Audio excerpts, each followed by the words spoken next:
अब फ़ायदे क्या हैं? ये भी इंपॉर्टेंट चीज़ है कि अस्पताल सहायक में आपको फ़ायदे क्या मिलेंगे? शुरुआती सैलरी आपको इसमें बहुत कम देखने को मिलती है। ड्यूटी और शिफ्ट की बात करें तो भई इसमें आपको जो है वो रात में भी काम करना पड़ेगा। बता रहा हूँ देखिए, काम का स्तर यानी ये सबसे इंपॉर्टेंट बात बता रहा हूँ कि इस भर्ती में आपके नुकसान क्या हो सकते हैं।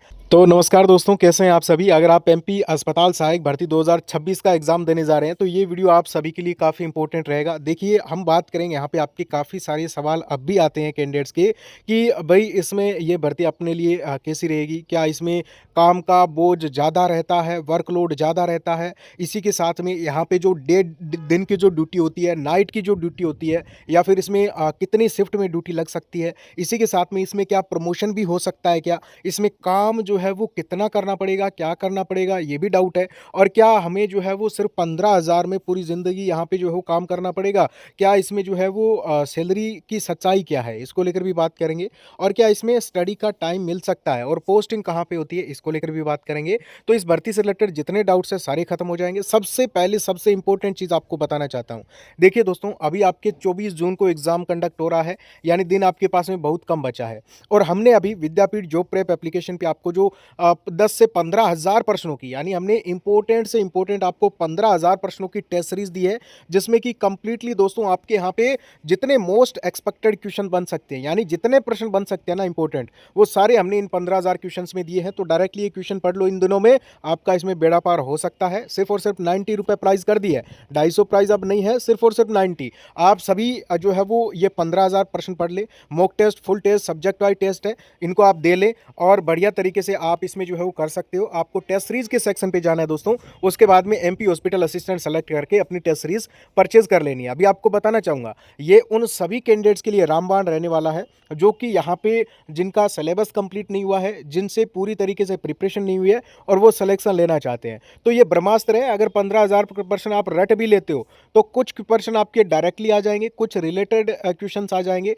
यानी मैक्सिमम पेपर आपका डायरेक्टली जो है वो छप जाएगा। बाकी अगर हम बात करें यहाँ पे आपकी अस्पताल सहायक की ड्यूटी की, तो मैंने आपको पहले ही बताया। देखिए, अस्पताल सहायक मतलब एमपी की जितनी सरकारी अस्पतालें हैं उन सब में आपकी ड्यूटी रहेगी। यानी आपके जो ब्लॉक लेवल पे अस्पताल होती है, जिला अस्पताल जो है यानी जो बड़ी अस्पताल है वहाँ पे, और जो आपके सीएचसी होते हैं, जो आपके पीएचसी होते हैं, उन सब में आपकी ड्यूटी रह सकती है। अब जो मैक्सिमम पोस्ट है ना, मतलब ज़्यादातर कैंडिडेट को जो ड्यूटी मिलेगी वो जिला अस्पतालों में या फिर ब्लॉक लेवल की जो अस्पताल है, यानी जो बड़ी अस्पताल है जहाँ पे आपका काम भी ज़्यादा रहेगा, ठीक है ना। यहाँ पे आपको कुछ बड़ी इंपॉर्टेंट जो इसकी रियलिटी है पोस्ट की, जो फायदे और नुकसान है उसको लेकर भी बात करेंगे।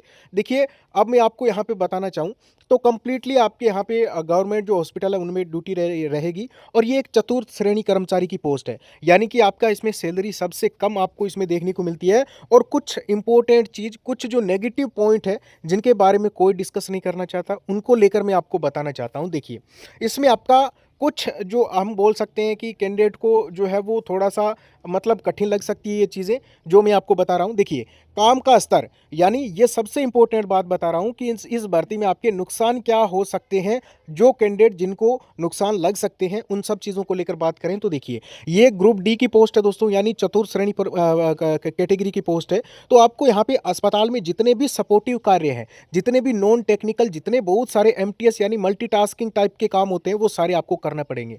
मरीजों को लाने ले जाने, रिपोर्ट्स हैं या फिर आपके यहाँ पे कोई एंट्री वगैरह है नॉर्मल चीज़ों की। इसी के साथ में जिस वार्ड में आपकी वार्ड बॉय के रूप में ड्यूटी है, वार्ड बॉय के रूप में, वहाँ पे आपको कंप्लीट वार्ड की व्यवस्था को देखना हो गया।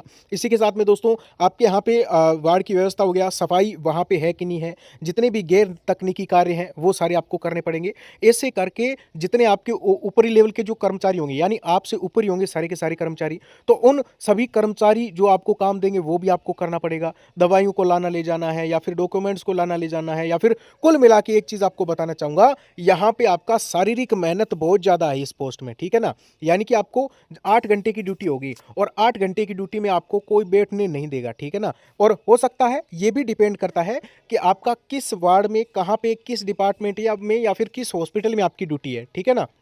हालांकि फिर भी कई बार मरीजों को स्ट्रक्चर जो आपके स्ट्रक्चर होते हैं, व्हीलचेयर मूवमेंट है वो भी कराना पड़ सकता है, सामान उठाना है, वार्ड में लगातार घूमना पड़ सकता है, लंबे समय तक खड़े रहना पड़ सकता है। तो ये तो आपको थोड़ा करना पड़ेगा, लेकिन एक प्लस पॉइंट भी है कि इसमें आपके माइंड पे कोई प्रेशर नहीं रहेगा। जिम्मेदारी वाला काम, हालांकि हर चीज़ में जिम्मेदारी होती है, लेकिन जो आपकी ऑफिशियल जो जिम्मेदारियाँ होती है वो आपके ऊपर नहीं रहेगी। बस जो आपको नॉर्मल काम दिया जाएगा वो आपको करना पड़ेगा। अस्पताल का जो वातावरण है, अब देखिए ये भी एक नेगेटिव पॉइंट है कि भी कई कैंडिडेट्स को कई लोगों को ऐसा लगता है कि हॉस्पिटल में जाना ही पसंद नहीं करते हैं, तो उनके लिए तो ये बहुत हार्ड हो जाएगा क्योंकि आपको मरीजों के पास में रहना पड़ेगा। इमरजेंसी केस है वहाँ पे भी आपको रहना पड़ सकता है, संक्रमण वाले वार्ड भी हो सकते हैं, कभी कभी मानसिक रूप से तनाव भी आ सकता है, माहौल का सामना तनावपूर्ण माहौल का सामना भी करना पड़ सकता है, ठीक है ना। तो ये चीज़ें तो इसमें रहती है, ये भी एक नेगेटिव पॉइंट है। सीमित प्रमोशन, तो यहाँ पे दोस्तों आपके प्रमोशन बहुत ज़्यादा नहीं होते, हालांकि आपका यहाँ पे हॉस्पिटल असिस्टेंट से आपको यहाँ पे सीनियर हॉस्पिटल असिस्टेंट बनाया जा सकता है, ठीक है ना। तो बहुत ज़्यादा प्रमोशन भी इसमें आपको नहीं देखने को मिलते हैं। शुरुआती सैलरी आपको इसमें बहुत कम देखने को मिलती है। ड्यूटी और शिफ्ट की बात करें तो भाई इसमें आपको जो है वो रात में भी काम करना पड़ेगा, दिन में भी काम करना पड़ेगा, कोई फिक्स ड्यूटी नहीं है इसमें।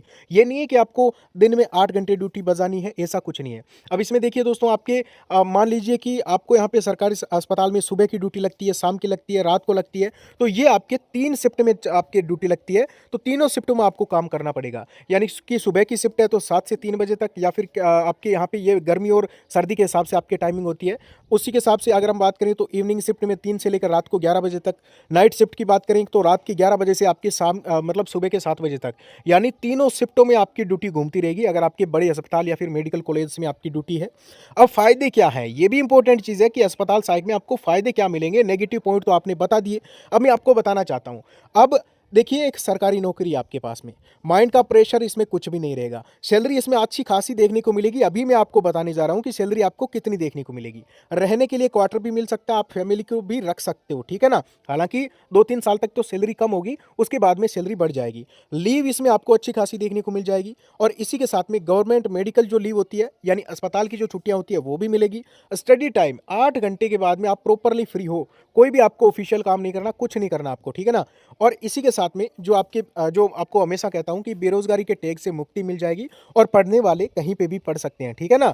अब हम बात करें सबसे इंपॉर्टेंट, सैलरी कितनी मिलेगी तीनों सालों का अच्छे तरीके से बता दीजिए। तो देखिए देखिए दोस्तों, इसमें 15,500 आपका बेसिक बनेगा स्टार्टिंग। उसके बाद में अब एक चीज़ और है, हर साल आपके एक बार तो आपके इंक्रीमेंट लगता है, यानी सैलरी में आपका बेसिक पे बढ़ता है, और 2 बार दोस्तों आपके डीए बढ़ता है, यानी पूरे साल में आपके सैलरी बढ़ती है 3 बार। यानी आप स्टार्टिंग सैलरी मत देखिए, आपके 4-5 साल के बाद में आपकी इसकी भी सैलरी काफ़ी अच्छी खासी आपको देखने को मिल जाएगी। अभी अगर हम बात करें तो पहले साल 70% सैलरी, दूसरे साल 80% और तीसरे साल 90%, यानी जितनी आपकी सैलरी बनती है उससे 70%, 80%, 90% ये आपको 3 साल तक देखने को मिलेगी, ठीक है ना। यानी आप एक एवरेज लगा सकते हो कि 3 साल तक आपको जो है वो 18 से 20 हज़ार रुपए देखने को मिलेंगे।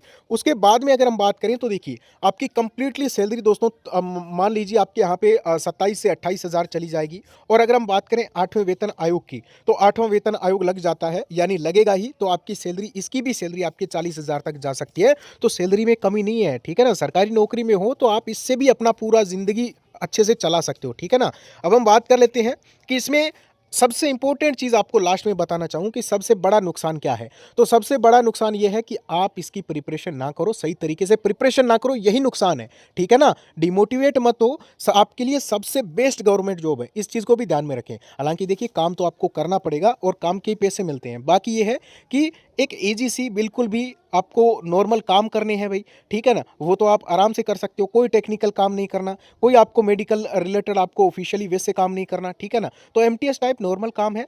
आप सिलेक्शन लेना चाहते हो तो विद्यापीठ की जो टेस्ट सीरीज है दोस्तों, ये 15,000 प्रश्न है। जितने भी कैंडिडेट देख रहे हैं वो सभी एक बार डेमो जरूर चेक कर लेना, एक बार कंटेंट जरूर देख लेना, क्योंकि कोर्सेज में वीडियो लेक्चर्स में आपके कुछ नहीं पढ़ा है। ज़्यादा से ज़्यादा सेल्फ स्टडी बुक से करें और टेस्ट सीरीज लगा लें, इसके अलावा कुछ नहीं करना। बाकी कोई डाउट हो कमेंट करें।